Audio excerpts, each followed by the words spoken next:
Alige na may gata sa pasta. Na-imagine mo ba? Na-intriga ka ba sa lasa? Tara, gawa tayo. Magluluto tayo ng pasta, spaghetti ang gagamitin natin. Hayaan lang natin maluto at habang niluluto natin yan, gagawin na natin yung sauce. Magsutay lang tayo ng garlic na muntik ng masunog kaya nilagyan ko ng konting tubig para matigil lang yung pagluto. Tapos maglagay tayo ng red onion at isunod natin yung alige. Nasa inyo na kung gaano karami, depende sa BP nyo. Nag-add lang ako ng konting oil dahil nagdadry na yung sauce. Tsaka natin inilagay yung mushroom, additional protein at texture ito. Tapos naglagay din ako ng half shrimp cubes para mag-add ng flavor sa ating sauce. Naglagay na rin ako ng crab steak bukod pa dun sa magiging toppings nito. Naglagay din tayo ng all-purpose cream para maging creamy at saka natin ilalagay ngayon yung pasta. At itutos natin ito para mas kumapit yung sauce dun sa pasta. Last nating ilalagay yung gata as usual para sa outer layer yung flavor, pati na din yung salt and pepper. Next naman ipi-plating na natin ito. Gumamit lang tayo ng contrast color na plate, tapos maglagay lang tayo ng parmesan cheese.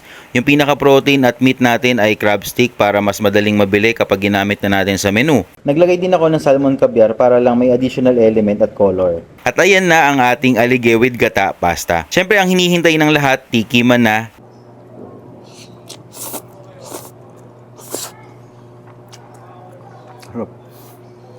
Solid. Tingnan natin kung ano ang reaksyon ng mga kasama natin. Mukhang nagustuhan naman nila. Yun lang, maraming salamat.